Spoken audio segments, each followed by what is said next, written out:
क्या आप जानते हो साल में एक ऐसा महीना आता है जिसमें सिर्फ पानी पिलाने मात्र से ही 10,000 यज्ञों का फल मिल जाता है। मतलब किसी को पानी पिलाओ और इतना महाफल। पर अगर आपने इस महीने में कुछ गलतियां कर दी तो सारा पुण्य खत्म भी हो जाता है। और सबसे चौंकाने वाली बात, इस महीने में सिर्फ एक छोटा सा काम आपकी गरीबी और परेशानियां खत्म कर सकती है। आज मैं आपको बताऊंगी वैशाख मास की पूरी सच्चाई और वो काम जो आपकी किस्मत बदल सकता है। तो वीडियो को अंत तक जरूर देखना, क्योंकि आखिरी में तो एक ऐसी और सबसे आसान उपाय बताऊंगी जो किस्मत पलटने वाला है। जय श्री राधा कृष्ण भक्तों। कभी कभी हम जीवन में बहुत मेहनत करते हैं लेकिन फिर भी सुख और शांति नहीं मिलती। ऐसे में शास्त्र हमें एक रास्ता दिखाते हैं, एक ऐसा समय जब भगवान खुद आपके कर्मों का फल कई गुना बढ़ा देते हैं। और वो समय है वैशाख मास। जब समय शुभ हो तो छोटे कर्म भी बड़ा फल देते हैं। वैशाख महीना हिंदी कैलेंडर के हिसाब से दूसरा महीना है जो चैत्र के बाद आता है। हिंदू पंचांग में चंद्र मास के नाम नक्षत्रों पर आधारित है। जिस मास की पूर्णिमा जिस नक्षत्र में होती है उसी के अनुसार माह का नाम पड़ता है। वैशाख मास की पूर्णिमा विशाखा नक्षत्र में होने के कारण इस महीने का नाम वैशाख पड़ा। मान्यता है कि वैशाख के महीने में पूजा आराधना करके जीवन की समस्याओं से मुक्ति पाई जा सकती है। चैत्र शुक्ल पूर्णिमा से वैशाख स्नान आरंभ हो जाता है। ये स्नान पूरे वैशाख मास यानी वैशाख पूर्णिमा तक चलता है। याद रखें, वैशाख स्नान चैत्र शुक्ल पूर्णिमा से ही आरंभ करना उचित है। कहते हैं ये महीना भगवान विष्णु को अत्यंत प्रिय है और इस महीने किया गया दान पुण्य कई गुना फल देता है। चैत्र पूर्णिमा से ही वैशाख स्नान शुरू होता है जो वैशाख पूर्णिमा तक चलता है। वैशाख का हर दिन जीवन को बदलने का एक नया अवसर है। कहा जाता है कि इस महीने दान करने से हमारी खुद की परेशानी और गरीबी दूर होती है, विशेषकर जल का दान। इसीलिए इस महीने में प्याऊ की स्थापना करवानी चाहिए। कहा जाता है जल दान करने से देवता, पितर और ऋषि सब प्रसन्न होते हैं। पानी की एक बूंद किसी की जिंदगी बदल सकती है। इसके अलावा गर्मी से ठंडक देने वाली चीजों का भी दान करें।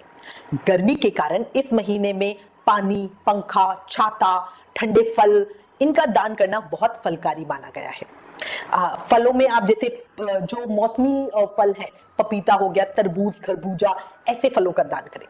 सत्तू और मटके का दान जरूर करें। जौ का सत्तू बनाकर अवश्य खाएं और दान करें, यह शरीर को बहुत ठंडक देता है। ये सब सिर्फ धार्मिक नहीं बल्कि वैज्ञानिक रूप से भी बहुत जरूरी है, क्योंकि वैशाख के महीने में गर्मी बहुत ज्यादा होती है।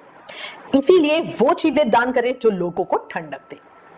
वैशाख महत्तम की कथा में आप जानोगे कि एक चोर ने एक महात्मा को गर्मी में परेशान देखकर अपने फटे जूते उसे दे दिए और इसी छोटे से कर्म से उसके सभी पापों का अंत हो गया और उसके ज्ञान चक्षु खुल गए। इसीलिए इस महीने में छोटे छोटे पुण्य काम भी जरूर करें, जैसे पक्षियों के लिए पानी रखें, चींटियों को आटा गुड़ दें, मछलियों को दाना डालें। ये छोटे काम है लेकिन दिल को सुकून देते हैं और महापुण्य फल भी। याद रखना, दूसरों की प्यास बुझाओगे तो भगवान तुम्हारे जीवन की कमी पूरी करेंगे। अब सबसे इंटरेस्टिंग बात, वैशाख मास में क्या दान करने से क्या फल मिलता है। जूते चप्पल दान करने से विष्णु लोक की प्राप्ति होती है। पंखा दान करने से पापों का नाश होता है। विश्रामशाला बनवाने से अनेक तीर्थों के बराबर फल मिलता है। अब मैं आपको थोड़ा डिटेल में शास्त्रों में वर्णित वैशाख दान के फल को बताती हूँ। पीड़ित महात्माओं को प्रेम से शीतल जल देने से 10,000 राजसूय यज्ञ करने जितना फल मिलता है। वैशाख मास में धूप और परिश्रम से पीड़ित ब्राह्मण या संत को जो पंखा दिलाकर शीतलता देता है वो निष्पाप होकर भगवान का पार्षद बन जाता है। जो भी साधक इस वैशाख के महीने में प्याऊ लगाकर राहगीरों की प्यास बुझाता है उस पर ब्रह्मा, विष्णु, शिव आदि देवतागण प्रसन्न होते हैं। जो मार्ग में थके हुए को हवा, पानी और शारीरिक सेवा देता है वो भगवान विष्णु का सानिध्य पाता है। जो शुद्ध मन से हाथ वाला पंखा दान करता है उसके पापों का शमन हो जाता है और वो ब्रह्मलोक का वासी बन जाता है। दोपहर में आए हुए ब्राह्मण मेहमान को यदि कोई भोजन करवाए तो उसके अनंत पुण्यों की प्राप्ति होती है। याद रखो, दान कभी छोटा नहीं होता, भाव छोटा होता है।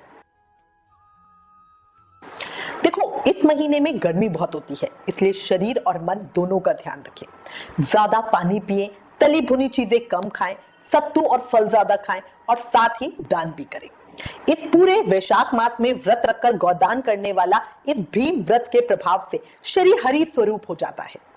वैशाख मास की अमावस्या को दान, पुण्य, जप, तप और व्रत करने से व्यवहारिक जीवन की कई बाधाएं और कष्ट दूर होते हैं। लोग सोचते हैं हम बड़े दान नहीं कर सकते, लेकिन सच्चाई ये है वैशाख मास में एक गिलास पानी का दान भी महादान में आता है और ये हमें भगवान तक पहुंचा सकता है। वैशाख महात्म में कथा आती है जिसके अनुसार एक राजा यही सोचता था कि बिना पैसे के जल का दान करने से क्या ही पुण्य मिलेगा, दान करना है तो दुर्लभ चीजों का दान करो। पर बाद में राजा को जलदान की महिमा पता चली और उसके धन का दान व्यर्थ हो गया। देखो सच ही है ना, अगर रेगिस्तान में कोई फंसा हो तो उस समय उसे जल ही चाहिए, धन नहीं। स्कंद पुराण के अनुसार वैशाख मास को सभी मासों में उत्तम बताया गया है। इस वैशाख मास में सूर्योदय से पहले जो व्यक्ति स्नान करता है और व्रत रखता है वो भगवान विष्णु की कृपा का पात्र होता है। स्कंद पुराण में उल्लेख है कि महिरथ नामक राजा ने केवल वैशाख स्नान से ही वैकुंठ धाम प्राप्त किया था। इस मास में व्रती को प्रतिदिन प्रातः काल सूर्योदय से पहले किसी तीर्थ स्थान, सरोवर, नदी या कुएं पे जाकर अथवा घर में ही स्नान करना चाहिए। अंत में एक और बात, संपूर्ण वर्ष में सिर्फ वैशाख के महीने में श्री बांके बिहारी जी महाराज के चरण दर्शन होते हैं, तो समझ लो ये महीना कितना ज्यादा पावन और फलकारी है।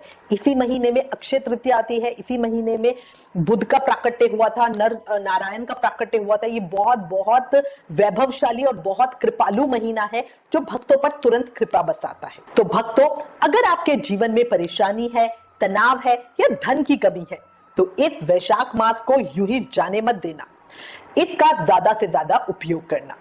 भगवान अवसर देते हैं, उसे पहचानना हमारा काम है।